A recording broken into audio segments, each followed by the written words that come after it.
네, 여러분 한 주간도 주 안에서 잘 지내셨습니까? 이제 1월도 거의 중순을 넘어서 벌써 넷째 주에 접어들었습니다. 날씨가 상당히 좀 요즘 한 주간 좀 쌀쌀한 것 같습니다. 영하 6도까지 내려가는데 날씨가 좀 추운 날씨 같습니다. 오늘 이제 우리 다니엘서 3장을 가지고 우리 함께 말씀으로 은혜를 나누기 원합니다. 다니엘서 3장에 이제 느부갓네살 왕이 금 신상을 세우는 장면이 나오죠. 느부갓네살 지난번 2장에 보면 느부갓네살 왕이 이제 다니엘이 그 꿈을 해석해 줌으로 말미암아서 하나님의 뜻이 무엇인지 하나님께서 이 세상에 마지막에 영원한 나라를 세우기를 원하셔서 다니엘을 통해서 꿈을 해석해 준 내용이 나옵니다. 그 다니엘이 해석해 준 꿈에 느부갓네살은 한동안 하나님을 경외하는 마음을 가졌습니다. 근데 시간이 점차 지나면서 어떡합니까? 느부갓네살 왕이 그 자기 세속적인 야심을 갖게 됐죠. 그리고 인간의 그 야망, 그것이 점차 이제 이렇게 되면서 하나님을 경외하기보다는 자기 야심을 채우기 위한 그 신상을 만들게 됩니다. 그런 마음을 갖고 있는데 그 주변에 이제 바벨론의 술객들, 박사들, 그 주변의 고문들이 어떻게 합니까? 다니엘의 마음을 느부갓네살 왕의 마음을 부추겨서 신상을 세우는 어떻게 합니까? 그 건물이 신상의 건물인 바벨론 나라 그 건물이를 신상을 세우자고 제안하면서 느부갓네살 왕의 마음이 이제 야심이 발동하게 됐죠. 그래서 그 신상이 어떤 모양입니까?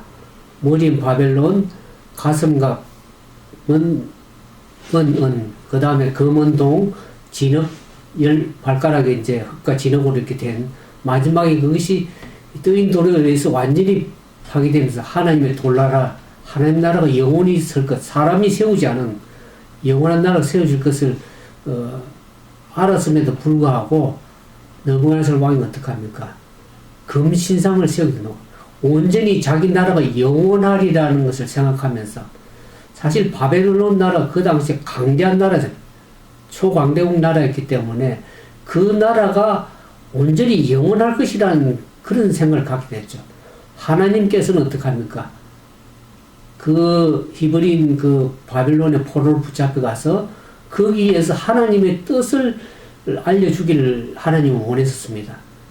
그 바벨론의 포로를 붙잡혀간 다니엘과 세 친구를 통해서 하나님께서 말씀하시고자 하는 하나님의 계획이 있었습니다.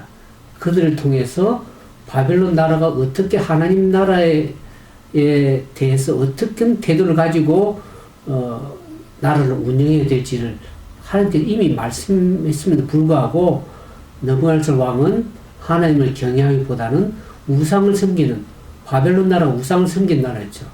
그 인간의 야심이 발동하게 됐습니다. 그 나라가 워낙 강대하고 번영하다 보니까 느부갓네살 왕이 마음이 교만해졌습니다.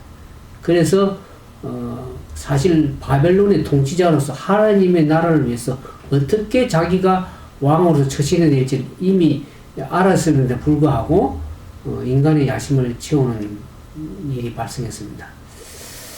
그래서 사실 느부갓네살 왕에게 하나님이 누구신지를 알 수 있는 기회가 두 번이나 주어졌습니다. 사실 그 히브리 청년을 통해서 다니엘서 1장에 보면 어떻게 나옵니까? 그들이 뜻을 정해서 왕이 준 진미를 먹지 않고 포도주를 먹지 않고 우상에 드신 음식을 먹지 않고 물과 채식을 함으로 말면서 하면 그들이 다른 사람보다 10배나 지혜로운 사실을 이미 알게 되었죠. 그 다음에 또 뭡니까? 박사들이 그 꿈을 해석하는 건 실패함에도 불구하고 다니엘이 그 꿈을 해석함으로 말미암아서 참 신중해진 다니엘의 하나님, 섬기는 하나님은 뛰어난 신중의 신이라고 이미 왕이 고백을 하지 않습니까? 그래서 하나님이 과연 어떤 분인지를 알 수 있는 기회를 두 분이나 주어졌음에도 불구하고 하나님을 완전히 섬기기보다는 인간을 섬기는, 그야말로 우상 숭배로 돌아가고자 하는 그런 마음이 갖게 된 것을 보게 됩니다. 사실 인간은 어떡합니까? 제 말의 인간은 물질적, 정신적인 그러한 성취들이 영원할 것, 그렇지만 결국엔 그것이 헛되다는 것을 알게 됩니다. 오늘 대한민국에서 보면 정권 잡은 사람들이 하나님에 대해서 알지를 못하면 자기의 권력이 영원할 것이라고 그렇게 생각합니다. 그런데 인간의 권력은 우리가 다니엘서 2장에 보는 것처럼 다 권력이 다른 나라에서 다 지배당하고 패배돼서 결국에는 그것이 영원하지 않다는 것을 얘기를 하고 있습니다. 느부갓네살은 자신의 업적이 영원할 것이 생각했지만 그것이 아무런 하나님의 의미가 없다는 것을 얘기를 합니다. 그래서 느부갓네살이 두라 평지에 이제 금신상을 세우게 되죠. 그것은 결국 하나님을 대적하는 일이었습니다. 이 사단은 다니엘과 세 친구를 통해서 그곳에서 하나님의 뜻을 바벨론 나라에 알게 하신 것은 하나님 계획이었지만 사단은 그것을 완전히 패배로 돌이켜서 하나님의 선하신 뜻이 완전히 수표로 돌아가게끔 그렇게 사단은 역사를 하는 것이죠. 그래서 하나님의 나라가 영원할 것이라는 것에 대한 것을 사단은 대적하는 일을 하게 됩니다.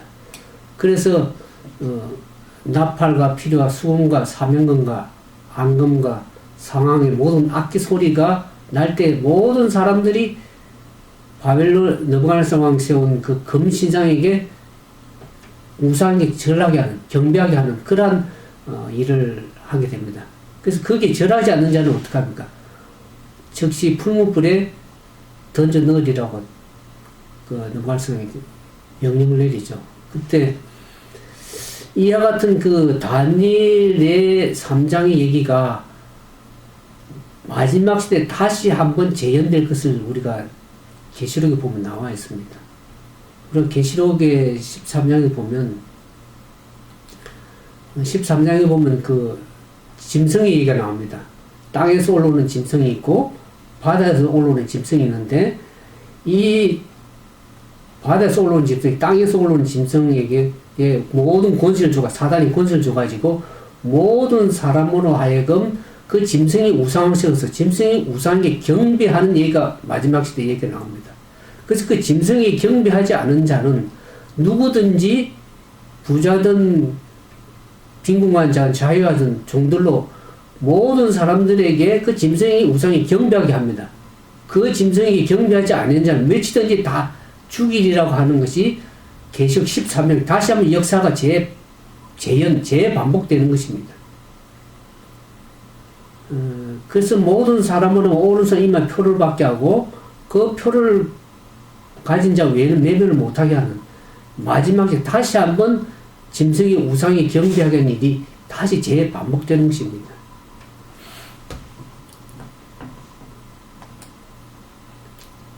그래서 우상을 만들어서 사람들에게 하나님께 경배하기보다는 인간에게 경배하는, 결국 짐승이 우상에 경배하는 것이 결국 그 배후의 세력이 사단이라는 것을 알게 되죠. 그래서 그 사단에게 경배하게 하는 그 일을 하게 되는 것입니다. 우리는 이 지구 역사의 마지막 시대에 살고 있다고 얘기를 하고 있습니다. 그리고 계시록 13장에도 지구상에 거주하는 모든 거민들에게 짐승이 우상에게 절하라는 요구가 주어질 것입니다. 모든 자, 작은 자나 큰 자나 부자나 가난한 자나 자유한 자나 종들로 그 오른손 이마에 표를 받게 하고 모든 사람들에게 경제권을 가지고 사람들을 이제 마지막 시대에 굴복하게 하는 거죠. 이 경제라는 상당히 무서운 거지. 경제의 위기에 봉착하게 되면 사람들이 꼼짝을 할 수가 없습니다. 지금도 모든 세상 역사가 사단이 그걸 다 싹싹 진행을 하고 있죠. 경제를 가지고 모든 사람들에게 다 굴복하게끔 하고는 시대가 되었습니다. 이러한 일이 이제 마지막 때 다시 재반복되기 때문에 우리가 이 다니엘서를 통해서 어떤 믿음을 가져야 될지를 하나님께서 우리에게 이제 알기를 원하시는 것이죠.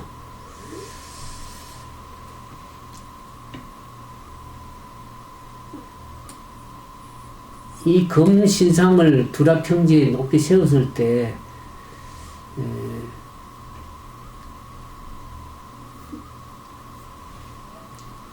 거기에 경배하지 않으면 어떡합니까? 풀무불에 던져 넣으리라고 얘기를 하고 있죠. 그래서 모든 사람들 다 거기에 이제 악기 소리에 맞춰서 경배할 때 경배하지 않은 세 사람이 눈에 뚜렷하게 보이겠죠. 그들은 하나님의 정인이었습니다. 사단은 모든 사람들 다 경배하게 하게끔 했지만 거기에 경배하지 아니한 사람들이 눈에 뚜렷하게 드러나는 것입니다. 그래서 그 참모들이 느부갓네살 왕에게 얘기하죠. 바벨론에서 포로로 붙잡힌 그 사람들이 지금은 많은 이제 바벨론의 권력의 높은 지에 이제 이렇게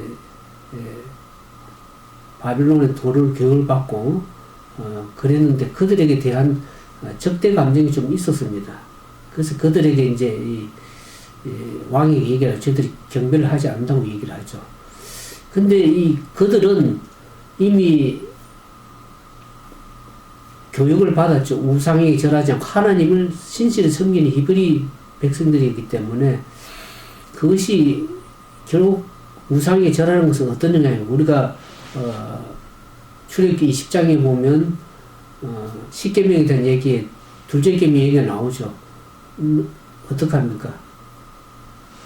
출애굽기 20장 3절에 보면 너는 나 외 다른 신을 내게 잊지 말지니라 하면서 너를 위하여 새긴 우상을 만들지 말고 하늘이나 땅에 물 속에 있는 모든 것에 아무 형상을 만들지 말고 그게 절하지 말라고 하는 계명의 저촉이 된다는 것을 이들이 알고 있었습니다. 저들은 우상을 섬기지 않는 음식도 그렇게 우상에 대한 음식도 먹지 않을 뿐만 아니라 우상에게 경배하지 않는 그런 교육을 이스라엘 백성도 교육을 받아온 것이죠. 그래서 하나님 외에 다른 신을 섬기지 아니하는 것을 철저하게 유대인 교육을 받아온 사람들입니다.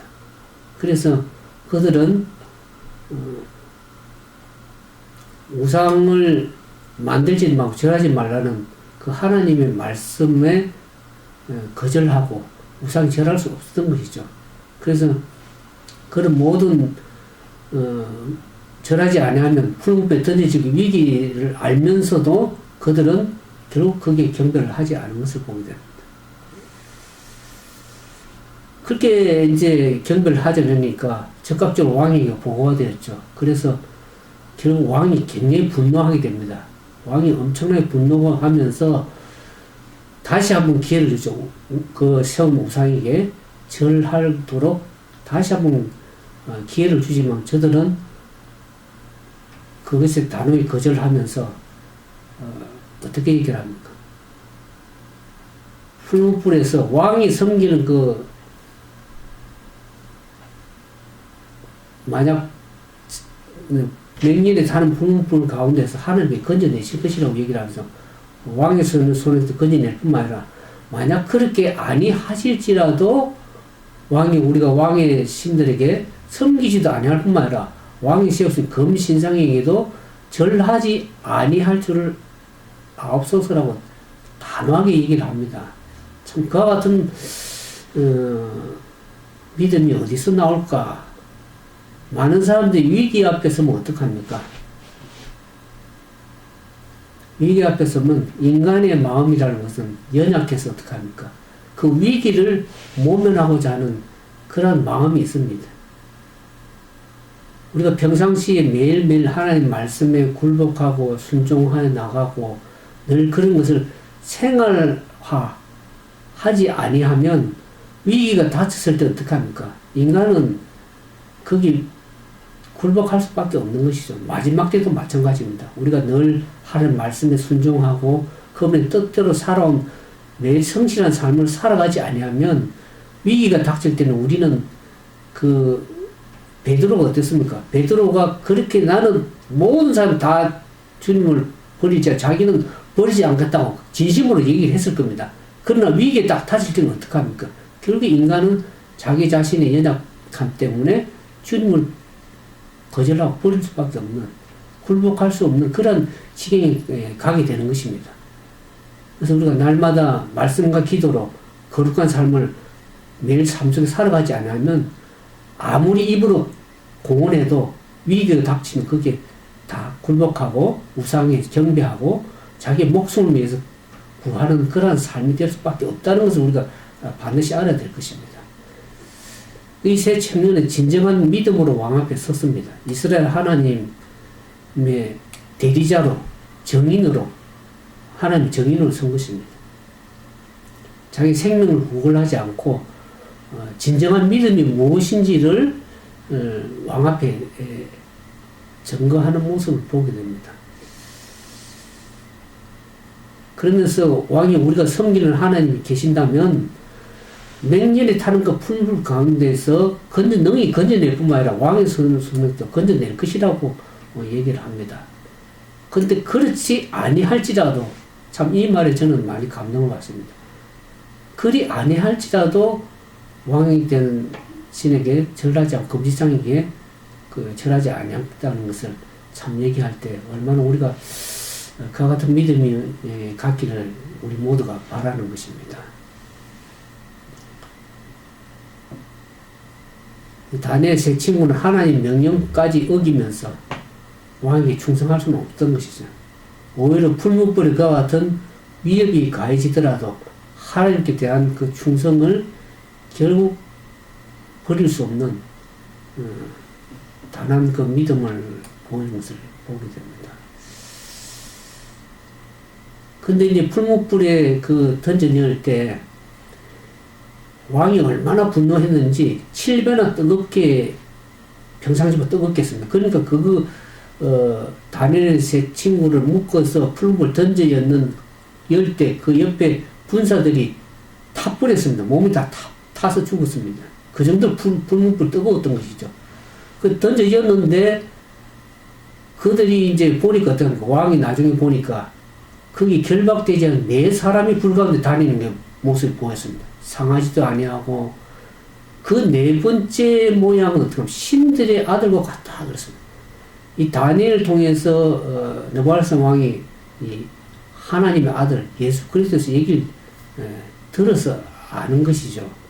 그 풀무불에 던져졌는데 세 사람을 던졌는데 4번째 사람은 신의 아들과 같다는 하나님의 아들 예수 그리스도였습니다. 느부갓네살이 깜짝 놀랐겠죠. 그걸 보면서. 사실 넷째 인물이 누군지 우리는 잘 압니다. 하나님의 아들 예수 그리스도. 우리가 창세기 보면 소돔과 고모라 땅이 멸망하기 전에 아브라함에게 나타났던 그분. 암록 야복 강가에서 야곱과 씨름했던 여호와의 천사. 그분이 예수 그리스도입니다. 불붙는 풀무불 가운데 모세가 떨기나무 앞에 불붙는 떨기나무 앞에 섰던 그때 보여줬던 그 예수 그리스도. 원래 우리가 신약에 가서는 성육신하신 그 예수님이 그 풀무불 가운데 함께 계셨다는 것을 우리가 알게 됩니다. 우리가 인간의 위기 가운데서도 하나님께서 항상 당신의 백성을 잊지 않고 있습니다.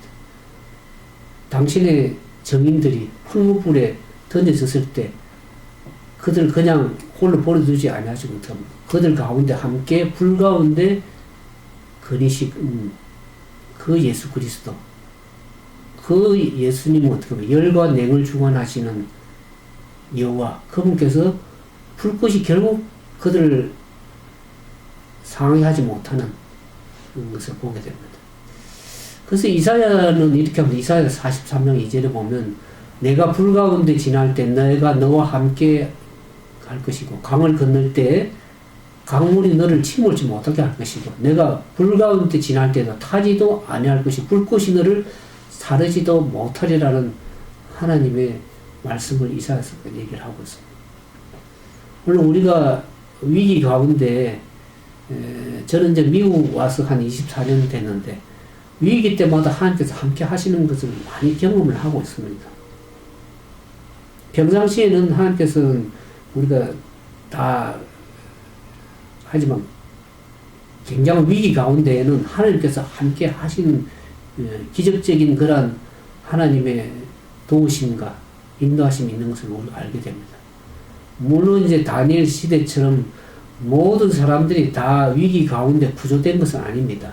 사자굴에 들어가는 사람도 있었고 사자밥이 되는 사람도 있고 하지만 모든 것이 다 기적적으로 하나님의 신실한 백성이나 다 구조된 것은 아니지만 그건 하나님께서는 필요하면 우리를 기적적으로 구조하시고 하나님께 함께 하시는 그 모습을 우리가 경험적으로 알게 됩니다.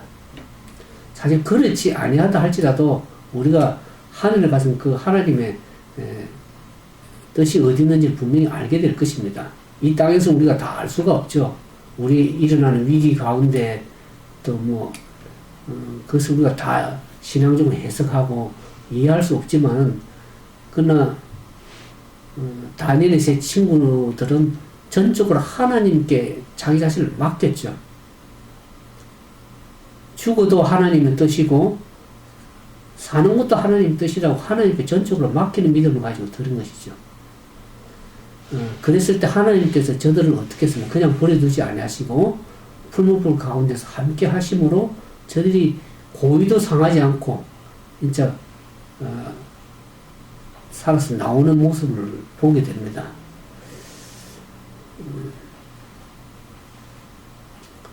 사는 것이 하나님의 뜻이었다면 하나님께서 하실 것이요. 그렇지 아니할지라도 우리는 하나님에 대한 믿음을 저버리지 말아야 될 것이라는 것을 우리가 좀 이해를 해야 될 것입니다. 그래서 우리가 살아도 주를 위해서, 죽어도 주를 위해서, 사나 죽으나 우리가 주님의 것이라는 것을 우리가 이해한다 그러면 이 믿음의 새 청년들처럼 하나님의 말씀에 따라서 살아가다 보면 하나님께 책임질 것입니다. 원래 우리의 삶은 우리 것이 아닙니다. 이미 우리는. 그래서 우리가 전적으로 주님의 우리 갈라디아서 2장에 보면 20절에 얘기하지 않습니까? 우리가 이제는 남은 생에 보면 십자가에서 우리를 대신 죽으신 그분을 위해서 믿는 믿음 안에서 사는 그 믿음을 우리 가지고 살아야 될 것입니다. 때로는 우리가 위기에 처할 수 있지만은 그때도 전적으로 하나님께 우리가 좀 내어 맡기는 신앙을 좀 하면 좋겠다. 그런 생각이 들으십니다. 그래서 이 믿음의 비결이 어디에 있을까? 히브리서 11장에 보면 믿음의 장이라 그러지 않습니까? 거기에 보면 거기에 나오는 모든 믿음의 노덕들, 선조들이 다 믿음으로 말미암아 약속은 받지 못했지만 그 믿음을 가지고 저들이 신앙생활 하다가 죽음을 맞이하고 때로는 톱에 켜지기도 하고 사자굴에다가 죽기도 하고 많이 그랬지만 그들이 믿음을 버리지 않고 신실하게 지켜나갔던 선조들의 그 믿음이 오늘 우리에게 믿음이 되길 진정을 바랍니다. 그래서 우리가 계시록 12장에 보면 마지막 성도들의 인내가 여기는 저희는 하나님의 계명, 오늘 이게 다니엘 세 친구들은 둘째 계명 우상에게 절하지 않는 경, 그 계명을 순실하게 지킬 뿐만 아니라 하나님의 계명과 예수에 대한 믿음을 지켜나가는 일이 마지막 때 필요한 것입니다. 우리에게. 그래서 계시록에는 거기에 대한 마지막 때 우리에게 필요한 것이 무엇인지를 성도들의 인내가 여기 있다고 얘기를 하고 있습니다. 그래서 이 사드락, 메삭, 아베노고 이 다니엘 세 친구들의 삶을 보면서 그들이 그와 같은 강한 믿음의 비결이 무엇일까 우리가 스스로 좀 질문을 해봐야 될 것입니다. 그들이 우상에 절하는 대신에 산채로 그 풀무불에 들어갈 수 있었을까? 왕의 명령에 굴복하고 참 절할 수밖에 없었다고 합리화하는 구실을 말할 수 있었을 것입니다. 하지만 그들이 풀무불에 들어가면 죽게 되리라는 것을 알면서도 어떡합니까?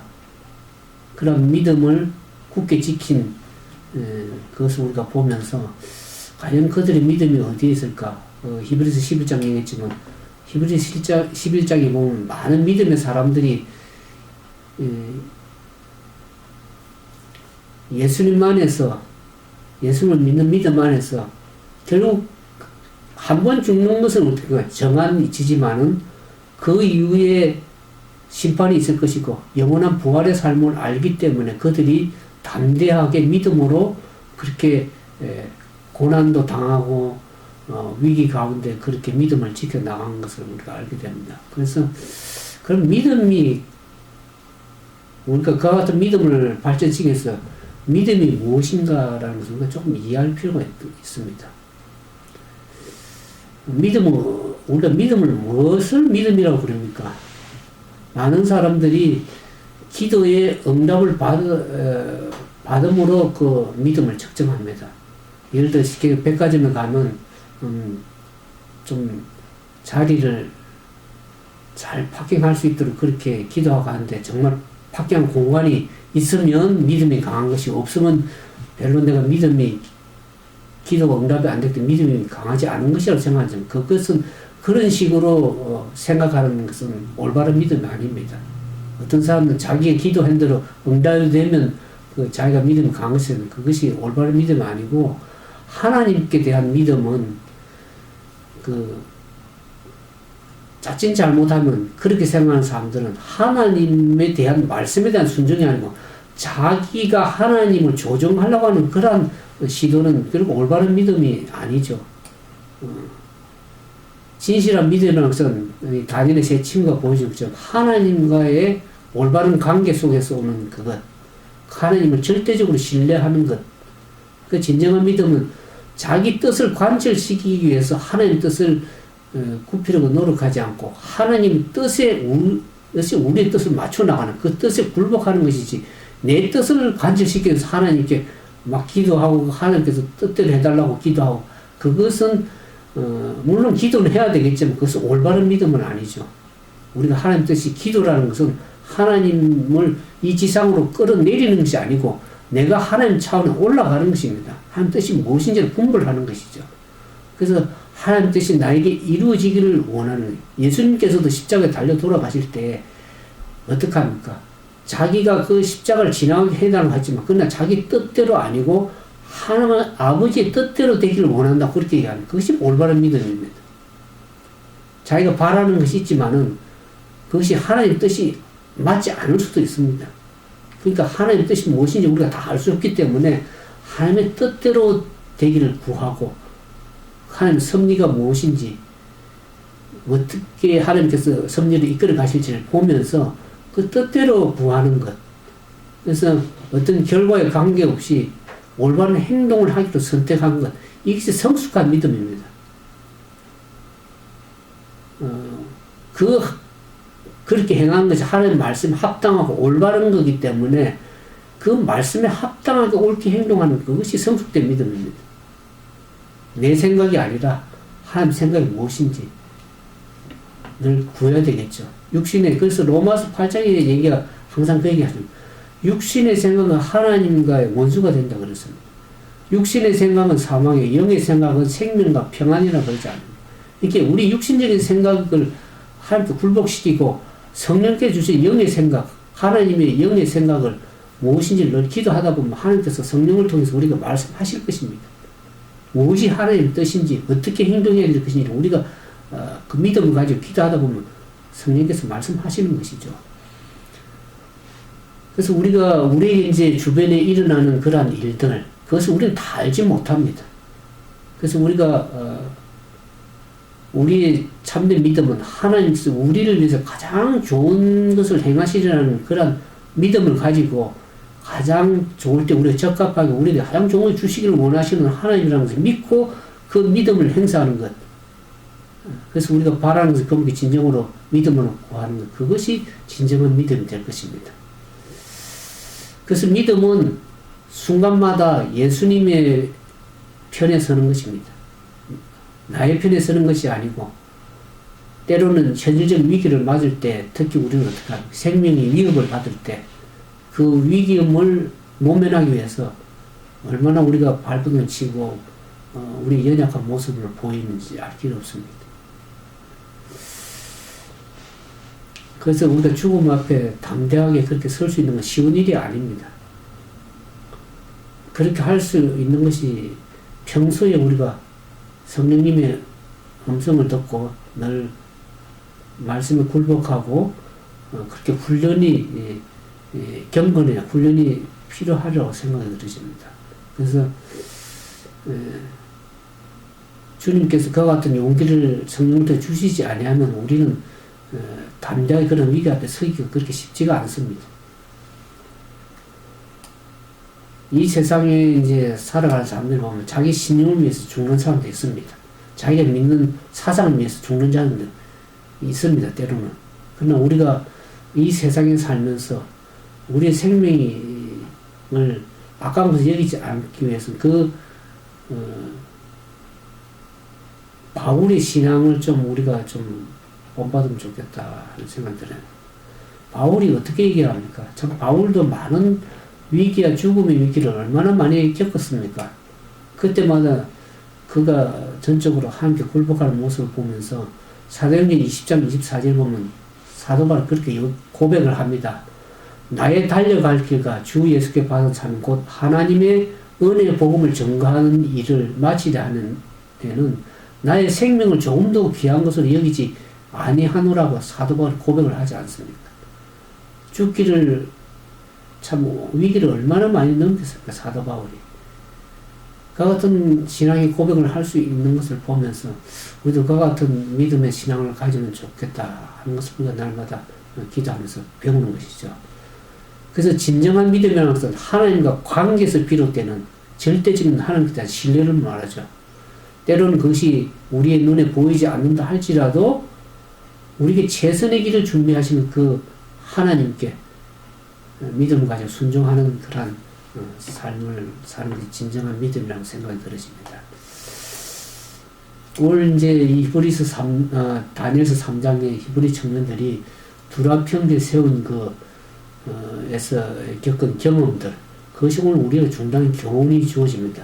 하나님께서 우리에게 주시는 것은 오늘날 우리도 이 마지막 시대를 살아가면서 때로는 하나님 믿는 믿음을 가지고 살기 때문에 때로는 아무런 잘못이 없음에도 불구하고 사단이 그런 어떤 위기 가운데 몰아넣기도 하고 신앙적으로 경건하게 살라고 할 때는 고난을 당할 수가 있습니다. 때로는 학대를 당할 수가 있고 때로는 굴욕을 당할 수도 있겠지만 우리가 특히 이제 마지막 때 되면 계시록에 얘기하는 것처럼 하나님의 계명에 대한 굴복하는 그런 일이 또 주어질 것입니다. 특별히 넷째 계명, 안식일 계명에 대해서 사단이 분노를 하고 있거든요. 그래서 많은 사람들에게 인간의 법령을 세워서 인간이 안식일을 변경시킨 그 계명에 거짓 계명에 굴복하게끔 사단이 이제 짐승의 우상을 세워서 많은 사람들에게 그 일월 법령을 강요해가지고 그들이 굴복하지 않으면 결국 많은 사람들에게 매매도 못하게 하고 죽임을 당하게 하는 그와 같은 일이 다시 한번 재반복될 거기 때문에 우리 다니엘서에 대한 제 친구의 그 믿음을 우리가 지금 갖기를 원하는 것입니다. 때로는 하나님 백성들 앞에 있는 고통이 때는 우리가 이 신앙이 참 흔들리는 신앙을 갖기 쉽습니다. 그럴 때마다 하나님의 백성들은 하나님만이 우리의 유일한 예배의 대상이고 그분의 말씀, 그분의 계명, 그것이 우리 한치 양보도 없이 비록 내가 때로는 생명을 바친다 할지라도 양보할 수 없다는 사실을 명백하게 우리 마음속에 각인시키고 충성스럽게 하나님 앞에 충성하는 사람들은 결국에 하나님께서 그들을 책임지실 것이고 그들이 하나님 나라의 영원한 나라의 어른 백성으로 서게 될 것입니다. 때로는 투옥을 당하고 때로는 추방당하고 때로는 죽임을 당한다 할지라도 진리에 순종하는 그 백성들을 하나님께서 분명하게 기억하시고 함께 하실 것입니다. 그와 같은 믿음이 오늘 우리에게 믿음 되기를 주님의 이름으로 축원드립니다. 오늘 많은 분들이 참석해 주셨네요. 우리 강혜정님들 함께 해주셔서 감사합니다. 박태양님, 김현주님, 조성식님, 알도린스님, 김진태님, 류정아님, 박인경님, 김현주님, 또 여러분들 많은 분들이 참여해 주셨는데 일일이 다 언급 못해 죄송합니다. 그런데 여러분들의 삶이 이제 우리의 삶이 얼마 남았는지 알 길이 없습니다.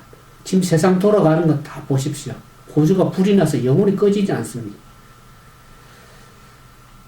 대한민국도 상당히 위기 가운데 있는 것을 여러분들 기억할 것입니다. 지금 하나님의 백성들에게 생존을 위해서 아니라 하나님의 뜻이 무엇인지, 부르심이 무엇인지, 그분의 말씀이 뭐라고 하는지 믿음을 진정으로 깨우는 신앙을 이제 가져야 될 때가 되었습니다. 우리의 구속이 가까워졌기 때문에 우리는 날마다 우리의 삶을 하나님 말씀에 늘 순종하고 굴복하는 참된 믿음을 갖지 않으면 그 위기 때는 우리가 전부 다 거기에 굴복하고 넘어갈 수밖에 없습니다. 오늘 우리가 평안하고 안전한 시대에 우리가 믿음을 굳게 가지고 하나님에 대한 전적인 신뢰하는 믿음을 가지고 살아가는 참된 믿음을 가진 하나님의 남은 백성들, 참된 백성 되기를 주님의 이름으로 부탁을 드립니다. 함께 기도하겠습니다. 사랑과 자비가 많으신 거룩하신 아버지, 다니엘서 3장을 통해서 우리가 어떠한 믿음을 가져야 될지 다시 한번 깨우쳐 주셨으면 하여 감사드립니다. 우리가 살아가는 매일매일 삶의 선택의 삶이요, 믿음으로 선택해야 될 그런 위기 때 우리가 어떠한 믿음을 가진지를 그때 알게 됩니다. 평상시에 우리가 다 알지 못하지만 위기와 고난 가운데 우리가 어떠한 믿음을 가졌는지를 그때 가면 우리가 드러나게 될 것입니다. 그때 우리가 타서 없어질 그런 믿음이 아니라 금과 같이 연단된 순금으로 하나님 앞에 연단된 믿음을 설 수 있도록 그런 금과 같은 신앙을 가질 수 있도록 도와주시옵소서. 때로는 우리가 위기 가운데 하나님 백성을 믿음을 가지고 살 때 고난도 있고 위기도 있고 어려움도 있습니다만은 주님께서 우리에게 은혜를 주셔서 그 믿음 가운데 온전히 설 수 있도록 성령께서 말씀해 주시고 늘 말씀에 굴복하고 주님의 뜻에 순종할 수 있는 참된 믿음을 우리 허락하셔서 다니엘의 세 친구 같은 그 믿음을 가지고 우리가 이 마지막 시대를 담대히 살아갈 수 있도록 오늘 참여한 주님의 사랑하는 백성들 머리 위에 영원토록 함께 해주실 주 예수님 이름으로 간절히 기도드리옵나이다. 아멘. 감사합니다.